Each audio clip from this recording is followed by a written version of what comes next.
হক্কানি পীরকে সবচেয়ে বড় পীর হলো বাপ মা। বাপ মারে বাত না দিয়া ফিরের বাড়িতে গরু মহিষ দেওয়ার দরকার নেই। ঠিক কিনা কথা জোরে বলেন না? আরে বাপ মাকে দুনিয়া থেকে যাওয়ার পরে সন্তান যেন ভুলে না যায়, এজন্য কত বড় নিয়ামত দিচ্ছেন। আমার নবী বলছেন, মান যারা কবরা আবওয়াইহি ফি কুল্লি জুমাতিন আও আহাদিহিমা গুফিরা লাহু মা তাকদ্দামা মিন যামবিহি ওয়া কুতিবা বাররান। যে ব্যক্তি প্রত্যেক শুক্রবারে বাপ মার কবর জিয়ারত করে অথবা যে কোনো একজনের কবর জিয়ারত করে, তার অতীতের সব গুনাহ আল্লাহ মাফ করে দেবেন। এটা কেন? কারণ আপনি জায়গা সম্পত্তি নেওয়ার জন্য বাপ মারে ভালোবাসছেন। যদি এমন হয়ে থাকে কবর দেওয়ার পর আর জীবনে কোনোদিন কবরের পরে আসেন নাই, এজন্য আল্লাহ বলছেন, হাবিব বলেন জায়গার চেয়ে দামি কিছু আছে আইলে কি তার গুনাহ সব মাফ করে দিব। তার বাপ মা হতে পারে আমি আল্লাহর বান্দা। তো আপনি যদি বোয়ালখালীর সমস্ত পুরুষের দিকে তাকিয়ে থাকেন, কোনদিন আপনি হজের সওয়াব পাবেন না।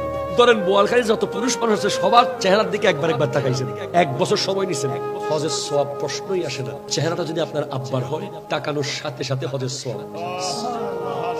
আপনি বোয়ালখালীর সমস্ত নারীদের দিকে তাকান, সওয়াব তো প্রশ্নই আসে না, বরং গুনাহ হবে।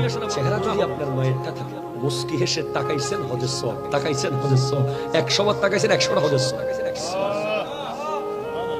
এজন্য আমি যুবক ভাইদেরকে বলবো, বাবা মার সামনে যাওয়ার আগে 10 মিনিট প্রস্তুতি নেবেন। কয় মিনিট?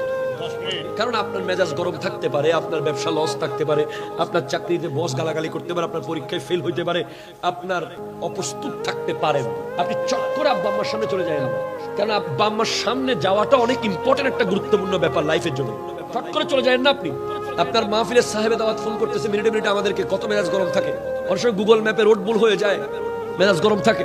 এরপরে আপনি বাসায় এসে, আমি আব্বা আম্মার সামনে যাই না, আমি আগে অন্য জায়গায় দাঁড়াই, কোথাও একটা জায়গায় দাঁড়াই, অথবা নিচে দাঁড়িয়ে থাকি, অথবা সিঁড়িতে দাঁড়িয়ে থাকি, অথবা অন্য রুমে বসে থাকি, নিজেকে তৈরি করি। আমি এখন যার সামনে যাব, ওনার সামনে যাওয়ার উপর অনেক কিছু ডিপেন্ড করছে। আমি যদি ওনার সামনে যদি এখন মুড নিয়ে যাই, অহংকার নিয়ে যাই, রেগে মেগে যাই, তাহলে আমার সব শেষ। আর আমি যদি ওনার সামনে গিয়ে একটু হাসতে পারি, ওনার পায়ের কাছে বসে একটু পাটা ধরে একটু মোহাব্বত করতে পারি, তাহলে আমি হজের সওয়াব পেয়ে যাব। এই জন্য আব্বা আম্মার সামনে যাওয়ার আগে শয়তান যেন আপনার উপর সওয়ার না হয়। আপনি প্রয়োজনে মসজিদে 10 মিনিট বসে থাকেন, আপনি বাসার নিচে দাঁড়িয়ে থাকেন কিছুক্ষণ, মনে মনে ভাবতে থাকেন আমি এখন মায়ের সামনে যাব।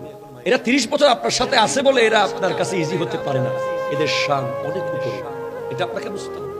এরপরেও হয়ে যায়। এই জন্য আমাদের কাছে বড় একটা নিয়ামত আছে, কদম।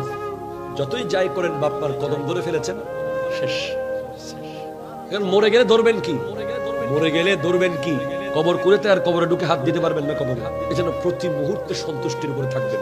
বাপ মার সামনে বউয়ের প্রশংসা করবেন না, মায়ের সামনে বউয়ের রান্নার প্রশংসা করার দরকার নাই। মায়ের সামনে ওয়াইফের রান্নার প্রশংসা করবেন না, বলবেন মাশাআল্লাহ তুমি ভালোই এনেছো, তোমার আমার আম্মার মতো হয় নাই। এতে মা খুশি, মায়ের মা খুশি হবে। হক্কানি পীরকে সবচেয়ে বড় পীর হলো বাপ মা। বাপ মারে বাত না দিয়া ফিরের বাড়িতে গরু মহিষ দেওয়ার দরকার নেই। ঠিক কিনা কথা জোরে বলেন না?